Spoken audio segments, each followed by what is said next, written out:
হাজারো ব্যথা বেদনার পরে ফিরে আসনি তুমি আপন ঘরে। দিনের আলো তুমি সরিয়ে দিতে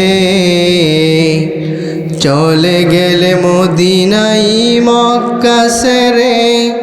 হে রাসূল তোমাকে ভুলি আমি কেমন করে। হাজারো ব্যথা বেদনার পরে ফিরে আসনি তুমি আপন ঘরে। দিনের আলো তুমি সরিয়ে দিতে চলে গেলে মদিনাই মক্কা ছেড়ে। হে রাসূল তোমাকে ভুলি আমি কেমন করে। হে রাসূল তোমাকে ভুলি আমি কেমন করে। আলহামদুলিল্লাহ।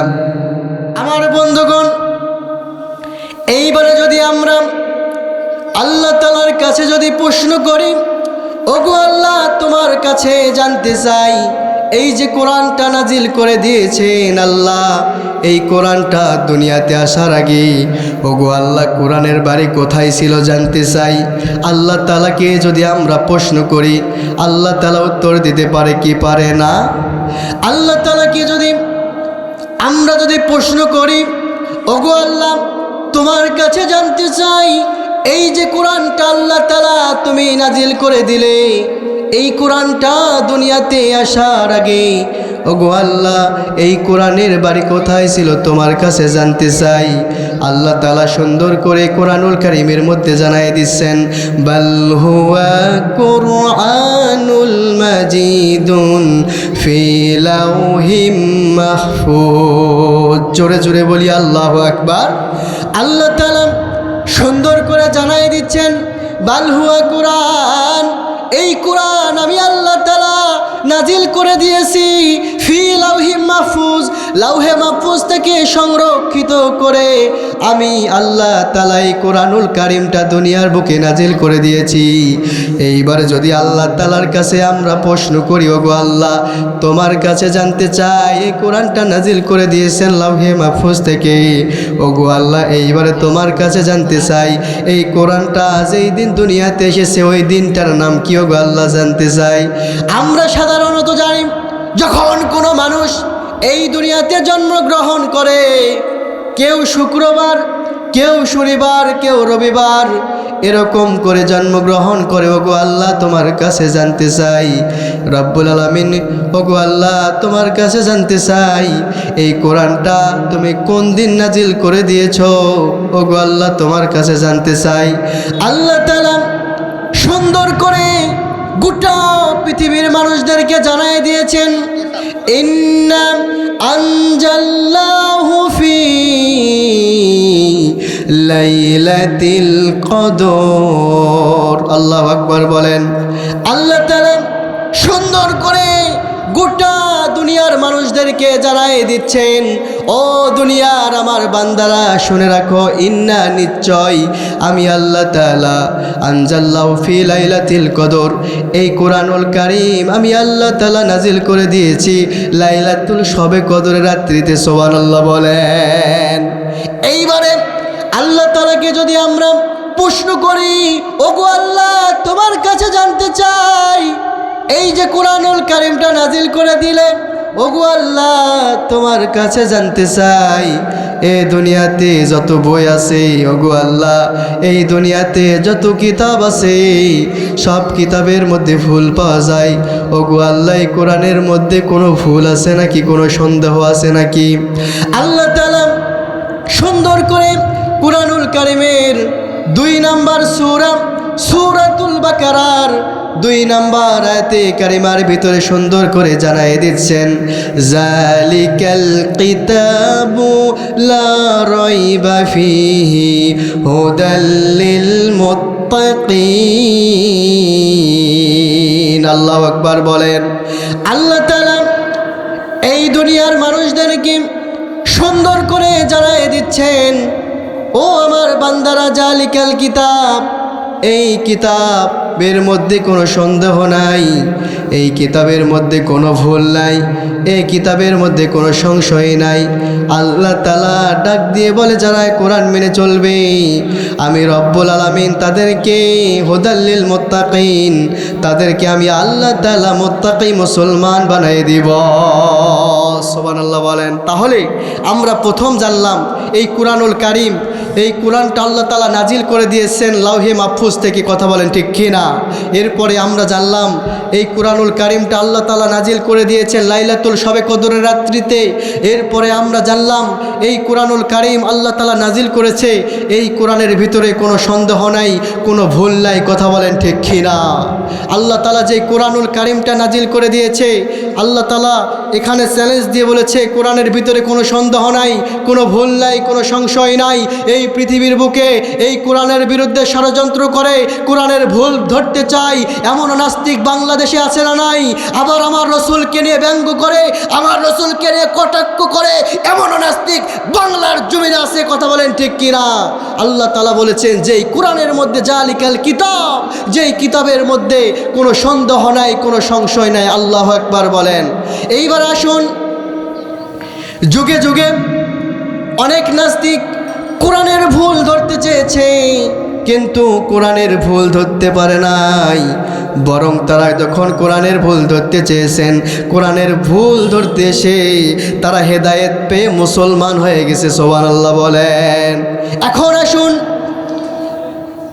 1981 সাল সৌদি আরবের মধ্যে একটা কনফারেন্স হলো, সৌদি আরবের মধ্যে একটা এডুকেশন হলো। সেখানে বিভিন্ন ধর্মের পণ্ডিতেরা সেখানে একত্রিত হয়ে গেল। আর বিভিন্ন ধর্মের পণ্ডিতেরা একত্রিত হওয়ার পরেই সেখানে প্রমাণিত হয়ে গেল এই দুনিয়াতে যত ধর্মগ্রন্থ আছে, এই দুনিয়াতে যত কিতাব আছে, সব কিতাবের মধ্যে ভুল আছে। সেখানে প্রমাণিত হয়ে গেল কেবলমাত্র একমাত্র এই কোরআনুল কারীমের মধ্যে কোনো ভুল নাই, কোনো সন্দেহ নাই। সুবহানাল্লাহ বলেন। এইটা যখন সেখানে প্রমাণিত হয়ে গেল, প্রমাণিত হয়ে যাবার পরে ফ্রান্সের একজন সার্জন, ফ্রান্সের একজন দার্শনিক ডক্টর মরিস বুখাইলি, তিনি মনে মনে চিন্তা ভাবনা করলেন, পৃথিবীতে যত ধর্মগ্রন্থ আছে, পৃথিবীতে যত কিতাব আছে, সব কিতাবের মধ্যে ভুল আছে, কোরআনের মধ্যে ভুল নাই। কে বলেছে? আমি ভুলটা বের করে দেখাবো। এইবারে ডক্টর মরিস বুখাইলি তিনি কোরআনের ভুল ধরবেন। কোরআনের ভুল ধরার জন্য যখন কোরআনুল কারীমটা বের করেছেন, কোরআনুল কারীমটা বের করে দেখেন কোরআন আরবি ভাষায় লেখা। ডক্টর মরিস বুখাইলি খ্রিস্টান মানুষ, কোরআন তো পড়তে পারে না। এইবারে যখন কোরআন বের করে দেখেন কোরআন আরবি ভাষায় লেখা, কোরআন পড়তে পারে না। যদি এই কোরআনের ভুল ধরতে চাই তাহলে কোরআন শিক্ষা করার দরকার আছে না নাই? এইবারে ডক্টর মরিস বুখাইলি চিন্তা ভাবনা করলেন, আমি যদি কোরআনের ভুল বের করতে চাই, যদি এই কোরআনের যদি ভুল ধরতে চাই, তাহলে আমাকে কোরআন শিখতে হবে। ডক্টর মরিস বুখাইলি সঙ্গে সঙ্গে সৌদি আরবের এক শায়েকের কাছে ফোন দিলেন। সৌদি আরবের শায়েকের কাছে ফোন দিয়ে বলতেছেন, শায়েক, আমি আপনার কাছে কোরআনুল কারীমটা শিখতে চাই, আর আমি সামারে 2 মাস ছুটি পাই, বছরে 2 মাস ছুটি পাই, এই 2 মাস আমি আপনার কাছে কোরআনুল কারীম শিখতে চাই। সুবহানাল্লাহ বলেন। এইবারে ডক্টর মরিস বুখাইলি তিনি দীর্ঘ 5 বছর 10 মাস, প্রতি বছর 2 মাস করে, এরকম করে 5 বছর 10 মাস সময় লেগেছে কোরআনুল কারীমটা শিক্ষা করেছে। এই কোরআন শুধু বাংলা যেরকম আমরা রিডিং পড়ি, যেরকম আমরা সাধারণ মানুষেরা কোরআন পড়ি, এরকম কোরআন তিনি শিক্ষা করেন নাই। তিনি কোরআন শিক্ষা করেছেন এই কোরআনটার ব্যাখ্যা, বিশ্লেষণ, তরজমা সহকারে যত কিছু দরকার সব কিছু তিনি শিখে ফেলেছেন। সুবহানাল্লাহ বলেন। এইবারে সব কিছু শেখার পরে ডক্টর মরিস বুখাইলি যখন কোরআনের ভুল ধরবে, কোরআনের ভুল ধরার জন্য কোরআনটা পড়া শুরু করে দিয়েছে। ডক্টর মরিস বুখাইলি বলেন, আমি যখন কোরআনের ভুল ধরার নিয়ত নিই, কোরআনটা শেখার পরে যখন আমি কোরআনুল কারিমটা খুললাম, কোরআনুল কারিমটা খোলার পরেই আমি বিসমিল্লাহ থেকে শুরু করে নিয়া মিনাজ জিন্নাতি ওয়ান নাস পর্যন্ত পড়েছি। আল্লাহর কসম করে বলতেছি, ডক্টর মরিস বুখাইলি বলেন, আমি বিসমিল্লাহ থেকে শুরু করে নিয়া মিনাজ জিন্নাতি ওয়ান নাস পর্যন্ত পড়েছি। কোরআনের মধ্যে জবর জের নোক্তা কোনো কিছুর ভুল বের করতে পারি নাই, বরং আমি কোরআনুল কারিমটা যত পড়েছি ততই বুঝেছি। এই কোরআনটা যতই পড়েছি ততই ভালো লেগেছে। সুবহানাল্লাহ বলেন। ডক্টর মরিস বুখাইলি বলেন, এই কোরআনের ভুল ধরার জন্য যখন আমি এই কোরআনটা পড়া শুরু করে দিলাম, এই কোরআনটা আমি পড়তেছি, কিন্তু আমি কোরআনের বিসমিল্লাহ থেকে শুরু করে নিয়া মিনাজ জিন্নাতি ওয়ান নাস পর্যন্ত পড়লাম। কোরআনের কোথাও আমি ভুল বের করতে পারলাম না। ডক্টর মরিস বুখাইলি সঙ্গে সঙ্গে সৌদি আরবের ওই শায়েকের কাছে ফোন দিলেন, যেই শায়েকের কাছে কোরআন শিখেছিলেন। ওই শায়েকের কাছে ফোন দিয়া বলতেছেন, শায়েক, আমি কোরআন শিখেছিলাম, আমি কোরআন শিক্ষা করেছিলাম কোরআনকে মানার জন্য নয়, হেদায়েত পাওয়ার জন্য নয়। আমি কোরআন শিক্ষা করেছিলাম কোরআনের ভুল ধরার জন্য। ও শায়েক, আমার ভুল হয়ে গেছে। আমি যখন কোরআন শিখলাম, কোরআন যতই পড়ে ততই ভালো লাগে, যতই কোরআন পড়ে ততই আমাকে মজা লাগে। ও শায়েক, আমাকে এখনই কালেমা পড়ে আমাকে মুসলমান বানায় দাও। সুবহানাল্লাহ বলেন। এইরকম যুগে যুগে অসংখ্য নাস্তিকেরা কোরআনের ভুল ধরতে চেয়েছিল, কিন্তু কোরআনের ভুল ধরতে পারে নাই। তাহলে আল্লাহ তাআলা আমাদের জন্য যে কোরআনুল কারিমটা নাজিল করে দিয়েছেন, হুদাল্লিন নাস, গোটা মানব জাতির হেদায়েতের জন্য আল্লাহ তাআলা কোরআনটা নাজিল করে দিয়েছে। আমার ভাইরা, আমি যে আয়াতে কারিমা তেলাওয়াত করেছিলাম, আল্লাহ তাআলা ওই আয়াতের ভিতরে ডাক দিয়ে বলেন, ইয়া আইয়ুহাল্লাযীনা আমানু তুবু ইলাল্লাহি তাওবাতান নাসুহা। আল্লাহ তাআলা গোটা দুনিয়ার মানুষদেরকে ডাক দিয়ে বলে, ও আমার বান্দারা, ইয়া আইয়ুহাল্লাযীনা আমানু, হে ঈমানদারেরা, তোমরা যারা ঈমান এনেছো, তুবু ইলাল্লাহি তাওবাতান নাসুহা, তোমরা ঈমান আনার পরে যদি তোমরা গুনাহ করে থাকো, ঈমান আনার পরে যদি তোমরা পাপ করো, অন্যায় কাজ করো, তুবু ইলাল্লাহি তাওবাতান নাসুহা, তোমরা যদি আমি আল্লাহ আমার কাছে যদি তওবার মতো তওবা করতে পারো, আমি আল্লাহ তাআলা ওই বান্দার জীবনের সমস্ত গুনাহ খাতাগুলো আমি আল্লাহ তাআলা মাফ করে দিব। সুবহানাল্লাহ বলেন। তাহলে আল্লাহ তাআলা বলেছেন, ও আমার দুনিয়ার ঈমানদারেরা, তোমরা যারা ঈমান এনেছো, তুবু ইলাল্লাহি তাওবাতান নাসুহা। এখানে আমরা যারা আছি, আমরা সকলেই গুনাহগার, সকলেই পাপাচার, সকলেই পাপ করেছি। এরপরে আল্লাহ তাআলা বলেছে, আমার বান্দা যদি গুনাহ করার পরে অনুতপ্ত হয়ে আমি আল্লাহ তাআলা আমার দরবারে যদি তওবার মতো তওবা করতে পারে, আমি আল্লাহ তাআলা ওই বান্দাকে ক্ষমা করে দিয়া, ওই বান্দাকে মাফ করে দিয়া, ওই বান্দার সারা জীবনের গুনাহগুলো আমি আল্লাহ তাআলা ক্ষমা করে দিব। সুবহানাল্লাহ বলেন। আমার ভাইরা, কিতাবের মধ্যে এসেছেন, এই দুনিয়াতে একমাত্র নিষ্পাপ ছিলেন, একমাত্র মাসুম ছিলেন আমার আপনার রসুল, আমার আপনার নবী।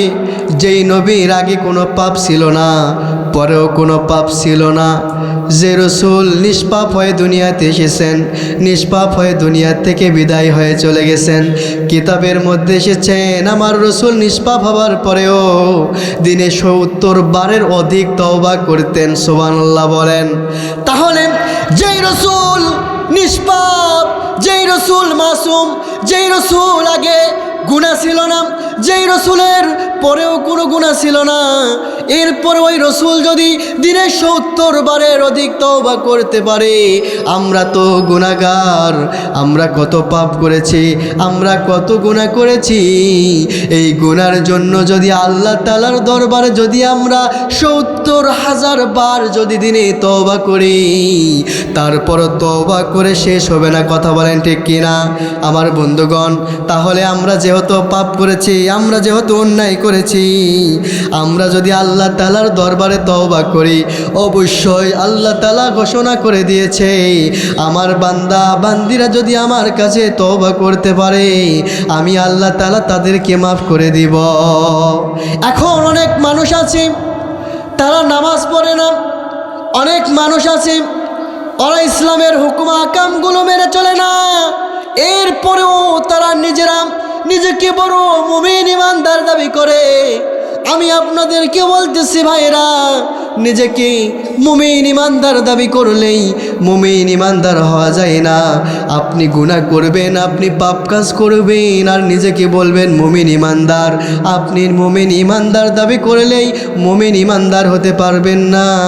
আল্লাহ তাআলা কুরআনুল কারীমের ভিতরে বলেছেন, ইন্নামাল মুমিনুনা আল্লাযীনা ইযা যুকিরাল্লাহু ওয়াজিলাত কুলুবুহুম ওয়া ইযা তুলিয়াত আলাইহিম আয়াতু জাদাতুহুম ঈমানাও ওয়া আলা রাব্বিহিম ইয়াতাওয়াক্কালুন। আল্লাহু আকবার বলেন। রব্বুল আলামিন গোটা পৃথিবীর মানুষদেরকে ডাক দিয়ে বলতেছেন, ও আমার মুমিন, ও আমার বান্দারা, তোমরা যারা নিজেকে মুমিন ইমানদার দাবি করো, মুমিন ইমানদার দাবি করলেই মুমিন ইমানদার হওয়া যায় না। আল্লাহ তাআলা গোটা দুনিয়ার মানুষদেরকে ডাক দিয়ে বলেন, মুমিন ইমানদার হবে তারা যখন মুমিন ইমানদারের সামনে কোরআন থেকে কথা হয়, মুমিন ইমানদারের সামনে আল্লাহ এবং আল্লাহ রসুলের কথা হয়, মুমিন ইমানদারের অন্তরটা আল্লাহর ভয়ে ভীত হয়ে যায়, হৃদয়ের মধ্যে কম্পন সৃষ্টি হয়ে যায়, তারাই হলো প্রকৃতপক্ষের মুমিন। আল্লাহু আকবার বলেন। আমার বন্ধুগণ, এইবার আসুন, আল্লাহ তাআলা বান্দাদেরকে বলেছেন, ও আমার বান্দারা, তোমরা গুনাহ করেছো, তোমরা পাপ করেছো, আমি আল্লাহ তাআলা আমার দরবারে যদি তওবা করো মাফ করে দিব। আল্লাহ তাআলা ওয়াদা করেছেন, বান্দা তুমি যতই গুনাহ করো আমি আল্লাহ তাআলা আমার দরবারে যদি তওবা করতে পারো আমি আল্লাহ তাআলা মাফ করে দিব। এইবারে জেনে আসা যাক আল্লাহ তাআলা কোথায় ওয়াদা করেছেন আর কোথায় বলেছেন আমার বান্দা পাপ করার পরে যদি আমি আল্লাহ আমার দরবারে তওবা করে আমি আল্লাহ তাআলা আমার বান্দাকে ক্ষমা করে দিব। আমার বন্ধুগণ, আল্লাহ তাআলা যখন হযরতে আদম আলাইহিস সালামকে সৃষ্টি করলেন, আদম আলাইহিস সালামকে সৃষ্টি করার পরে জান্নাতের মধ্যে রেখে দিলেন আর সমস্ত ফেরেশতাদেরকে ডাক দিয়ে বললেন, ও আমার ফেরেশতারা, তোমরা আমার আদমকে সেজদা করো। সমস্ত ফেরেশতারা আদমকে সেজদা করেছিল, একজন বাদে ওই একজন আদমকে সেজদা করে নাই। আর ওই একজন আদমকে সেজদা করে নাই, নাম হলো ইবলিস, আজাজিল, শয়তান। আল্লাহ তাআলা সমস্ত ফেরেশতা মণ্ডলীদেরকে ডাক দিয়ে বললেন, ও আমার ফেরেশতারা, তোমরা আমার আদমকে সেজদা করো। সেজদা করা কথা বলার সঙ্গে সঙ্গে সমস্ত ফেরেশতারা সেজদা করলো, একজন করলো না। আল্লাহ তাআলা এই ইবলিস সেজদা করলেন না, আল্লাহ তাআলার হুকুমকে অমান্য করলো, আল্লাহ তাআলার আদেশকে অমান্য করলো। আল্লাহ তাআলার আদেশকে অমান্য করার কারণে আল্লাহ তাআলা সেই দিন ইবলিসকে বলেছিলেন, ও ইবলিস শুনে রাখো, আমি তোমাকে আজ থেকে শয়তান বানাই দিলাম, ইবলিস শয়তান বানাই দিলাম। আর তোমাকে শুধু শয়তান বানাই দিলাম না, আমি আল্লাহ তাআলা তোমার জন্য জাহান্নাম বানাবো। কাল কিয়ামতের ময়দানে তোমাকে আমি জাহান্নামের আগুনে পোড়াবো। নাউজুবিল্লাহ বলেন। সেই দিন আল্লাহ তাআলা ইবলিসকে বলেছিলেন, ইবলিস আল্লাহ তাআলার হুকুম অমান্য করার কারণে আল্লাহ তাআলা ইবলিসকে সেই দিন বলেছিলেন, আজ থেকে তোমাকে আমি শয়তান বানাই দিলাম, শুধু শয়তান তোমাকে বানালাম না, আমি আল্লাহ তাআলা তোমার জন্য জাহান্নাম বানাবো। কাল কিয়ামতের ময়দানে আমি আল্লাহ তাআলা তোমাকে জাহান্নামের আগুনে পোড়াবো। নাউজুবিল্লাহ বলেন। এইবারে ইবলিসকে যখন আল্লাহ তাআলা ডাক দিয়ে বললেন, তোমাকে আমি শয়তান বানালাম আর জাহান্নামের আগুনে পোড়াবো, কিয়ামতের মাঠে সঙ্গে সঙ্গে ইবলিস আল্লাহকে বলেছিলেন, ওগো আল্লাহ, আমাকে শয়তান বানায় দিয়েছেন, সমস্যা নাই, আমাকে জাহান্নামের আগুনে পোড়াবেন, সমস্যা নাই। ওগো আল্লাহ, আমার কিছু পাওয়ার লাগবে, ক্ষমতা লাগবে। কি লাগবে বললাম? পাওয়ার লাগবে, ক্ষমতা লাগবে। আল্লাহ তাআলা আজাজিলকে রাগ দিয়ে বললেন, আজাজিল, তোমার পাওয়ার লাগবে, তোমার ক্ষমতা লাগবে, কি পাওয়ার লাগবে বলো। সেই দিন ইবলিস আল্লাহকে ডাক দিয়ে বলেছিল, আল্লাহ আমার পাওয়ার লাগবে, আমার ক্ষমতা লাগবে, আমাকে জাহান্নামের আগুনে পুরাবেন আর তোমার আদম সন্তানদেরকে জান্নাত দিবে, আমি এটা মানতে পারবো না। ওগো আল্লাহ আমার পাওয়ার লাগবে, ক্ষমতা লাগবে, তোমার আদম সন্তানেরা জান্নাতে যাবে, আমি জাহান্নামের আগুনে পড়বো, এটা হতে পারে না। ওগো আল্লাহ আমার পাওয়ার লাগবে, সেইটা হলো তোমার আদম সন্তানদেরকে যেন ওয়াসওয়াসা দিতে পারি, আর তোমার আদম সন্তানদের শিরায় উপশিরায় গিয়ে যেন ওয়াসওয়াসা দিয়ে তাদেরকে ইসলাম থেকে তাদেরকে বিতাড়িত করে আমার দলের অন্তর্ভুক্ত করতে পারি। তোমার বান্দারা যখন মসজিদের মধ্যে আজান হয়ে যাবে, আজান হওয়ার পরে মসজিদের দিকে ধাপিত হবে নামাজ পড়ার জন্য, আমি সেখান থেকে আমি আমার দলে শয়তানের কাজে লিপ্ত করাবো, নামাজ থেকে বিরত রাখবো। এরকম করে তোমার বান্দাদেরকে আমার দলের অন্তর্ভুক্ত করে আমি যে জাহান্নামে থাকবো, ওই একই জাহান্নামে তোমার আদম সন্তানদেরকে নিয়ে আমি জাহান্নামে যেতে চাই। নাউজুবিল্লাহ বলেন। আল্লাহ তাআলা সেই দিন আদমকে বলেছিলেন তোমাকে আমি জান্নাত দিব, আর ইবলিসকে বলেছিলেন জাহান্নামে দিব। ইবলিস আল্লাহকে বললেন, আল্লাহ আমার পাওয়ার লাগবে। আল্লাহ তাআলা ইবলিসকে ডাক দিয়ে বলে, ইবলিস তোমার পাওয়ার লাগবে, তোমার ক্ষমতা লাগবে, আমি আল্লাহ তাআলা তোমার পাওয়ার ক্ষমতা দুইটাই দিয়ে দিলাম। তুমি আমার আদম সন্তানদেরকে জান্নাত থেকে বের করে জাহান্নামে নিয়ে যাবে, ঠিক আছে। সেই দিন আল্লাহ তাআলা হযরত আদম আলাইহিস সালামকে ডাক দিয়ে বলেছিলেন, আদম তোমার জন্য আমি জাহান্নাম বানিয়েছি, তোমাকে আমি জান্নাত দিব, আর তো ইবলিসের জন্য আমি জাহান্নাম বানিয়েছি, ইবলিসকে জাহান্নামে দিব। ইবলিসকে আল্লাহ তাআলা বলেছিলেন, ইবলিস শুনে রাখো, তুমি আমার আদম সন্তানদেরকে তোমার দলের অন্তর্ভুক্ত করে তুমি জাহান্নামে নিয়ে যাবে। আমি তোমার সঙ্গে চ্যালেঞ্জ গ্রহণ করলাম, তোমাকে আমি চ্যালেঞ্জ দিলাম, তুমি আমার আদম সন্তানদেরকে ধোঁকা দিবে, আমি তোমাকে চ্যালেঞ্জ দিলাম। আমার আদম সন্তানেরা যদি সকালবেলা গুনাহ করে, আমার আদম সন্তানেরা যদি দুপুরবেলা গুনাহ করে, আমার আদম সন্তান যদি বিকালবেলা গুনাহ করে, আমার আদম সন্তান যদি সন্ধ্যাবেলা গুনাহ করে, আর রাতের বেলা যদি আমার আদম সন্তান গুনার ভুল বুঝতে পেরে আমি আল্লাহ তাআলা আমার দরবারে যদি তওবা করে, তুবু ইলাল্লাহি তাওবাতান নাসুহা, আমার বান্দা যদি নিজের গুনার জন্য অনুতপ্ত হয়, নিজের গুনার জন্য অনুতপ্ত হয়ে নিজের গুনার ভুল বুঝতে পেরে আমি আল্লাহ তাআলা আমার দরবারে যদি তওবা করে, আমি আমার বান্দার সারা জীবনের গুনাহগুলো আমি আল্লাহ তাআলা ক্ষমা করে দিব। সুবহানাল্লাহ বলেন। আমার ভাইরা, আমরা যারা এই দুনিয়াতে আছি আমরা সকলেই গুনাহগার, এখানে গুনাহগার ছাড়া কেউ নাই। এই দুনিয়াতে একমাত্র নিষ্পাপ ছিলেন আমার আপনার রাসূল। কথা বলেন ঠিক কিনা?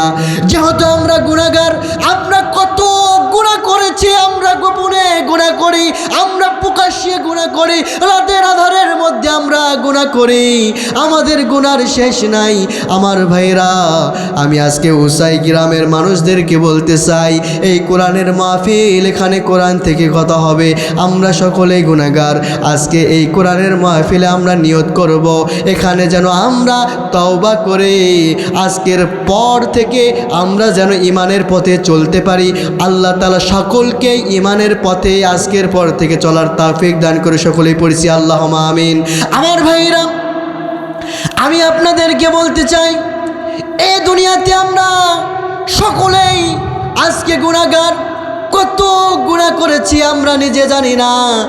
এই মুহূর্তে যদি আমাদের হায়াতটা শেষ হয়ে যায়, তাহলে এই দুইটা চোখের পাতা যদি বন্ধ হয়ে যায়, আমাদের শরীরটা যদি মৃত হিসাবে যদি গণ্য হয়ে যায়, তাহলে আমরা যখন মৃত লাশ হয়ে যাব, আমাদের গুনাহ খাতাগুলো যদি আমরা মাপ না করে দুনিয়া থেকে বিদায় হয়ে চলে যাই, তাহলে এই যে দুনিয়াদারি, এই যে টাকা পয়সা, কত সম্পদ করলাম, ছেলে মেয়েদের জন্য হাড় ভাঙ্গা খাটনি করলাম, আমার ভাইরা আমি আপনাদেরকে বলতে চাই, এই যে আমরা গুনাহ করলাম, গুনাহ করার পরে যদি এই অবস্থায় গুনাহ করতে করতে গুনার উপরে যদি অটল থেকে যদি আমরা দুনিয়ার থেকে বিদায় হয়ে চলে যায়, যেই দিন দুইটা চোখের পাতা বন্ধ হয়ে যাবে, কুল্লু নাফসিন যায়কাতুল মাউত, ওই মৃত্যুর নামে যখন ডাক চলে আসবে, আমাদের যখন মৃত্যু হয়ে যাবে, মালাকুল মউত যখন আমাদের জানটা কবজ করে নিয়ে যাবে,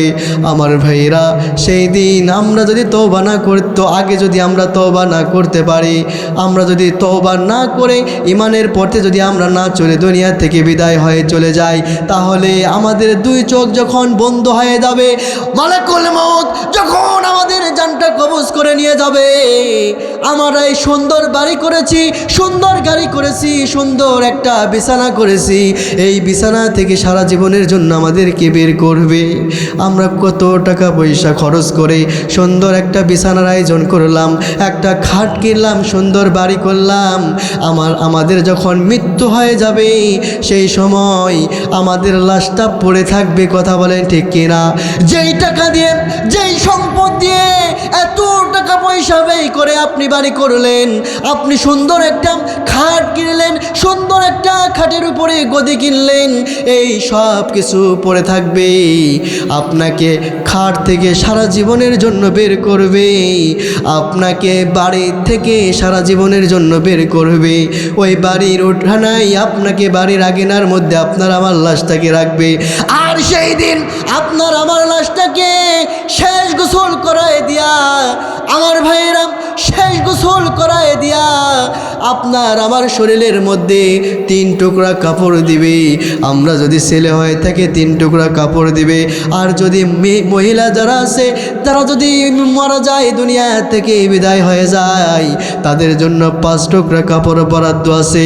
তাহলে সেই দিন, যেই দিন আমরা মারা যাব, আমাদের ঘর থেকে বের করবে, আমাদের বাড়ি থেকে বের করবে, আমাদের বাড়ি থেকে বের করে শেষ গোসল করাই দিয়া আপনার আমার লাশটাকে ওই 3 টুকরা সাদা কাপড় দিয়ে মোড়ায় দিবে। একজন রিক্সা চালক, তার জন্য 3 টুকরা। কথা বলেন ঠিক কিনা? আমার ভাইরা, আমি আপনাদেরকে বলতে চাই, একজন মেম্বার তার জন্য 3টা পোশাক, আরেকজন এমপি মন্ত্রী তার জন্য 3টা পোশাক, যে একজন এতিম মানুষের বাড়িতে বেঁচে খেয়ে বেড়াই, তার জন্য 3টা পোশাক। আজকে আমরা দুনিয়াতে বেঁচে আছি, আমরা কত সুন্দর সুন্দর পোশাক পরিধান করতেছি, আমরা দুনিয়াতে বেঁচে আছি, আমরা সকালে একটা পোশাক পরিধান করতেছি, আবার বিকালে আরেকটা পোশাক পরিধান করতেছি, এরকম করে আমরা আমাদের সময়টাকে নষ্ট করে দিচ্ছি। একবার চিন্তা করে দেখেন, যেই দিন মারা যাব, সেই দিন আপনার আমার ওই 3 টুকরা কাপড় বরাদ্দ, ওই 3 টুকরা কাপড় ছাড়া বেশি কাপড় দিবে না, ওই 3 টুকরা কাপড় পরাই দিয়া আপনার আমার লাশটাকে শেষবারের মতো ওই পালকিতে, মসজিদের ওই পালকির মধ্যে, ওই খাটিয়ার মধ্যে করে নিয়ে আমাদেরকে ওই কবরের পারে নিয়ে যাওয়া হবে। যেই বাঁশের ঝাড়, অন্ধকার কবর, যেই কবরের মধ্যে মানুষ রাতের বেলা যাইতে ভয় পায়, এমন কবর আছে মহিলা মানুষ দিনের বেলা কবরের পাশে যাইতে ভয় পায়। আমার ভাইরা, আমি আপনাদেরকে বলতে চাই, ওই অন্ধকার কবরের দিকে আমাদেরকে নিয়ে যাবে, যেই কবরের দিকে, যেই কবরে রাতের বেলা মানুষ যাইতে ভয় পায়, ওই কবরে নিয়ে যাবে, শেষ জানাজার নামাজ পড়াই দিবে। জানাজার নামাজ পড়াই দিয়া অন্ধকার কবরের মধ্যে আপনার আমার লাশটাকে রেখে আসবে। আমরা যদি এই দুনিয়াতে ভালো কিছু করে যাই, নেক আমল যদি করে যাই, তাহলে ওই কবরের মধ্যে আল্লাহ তাআলা ফেরেশতারা এসে আপনাকে আমাকে যখন জিজ্ঞাসা করবে, মান রব্বুকা, আমাদের রবকে, তোমার রবকে, সেই দিন রব্বি আল্লাহ, সেই দিন আমরা জবাব দিতে পারবো। আর সারা জীবন আমরা কোরআনের বিরোধিতা করলাম, কোরআনের বিপক্ষে চললাম, কোরআনের আইন মানলাম না, এই কোরআন নিজের জীবনে বাস্তবায়ন করতে পারলাম না, সেই দিন যদি আমাদেরকে প্রশ্ন করেন, মা রব্বুকা, তোমার রবকে, সেই দিন আমরা যত এই দুনিয়াতে মুখস্থ করে যাই, সেই দিন আমরা উত্তর দিতে পারবো না। কথা বলেন ঠিক কিনা?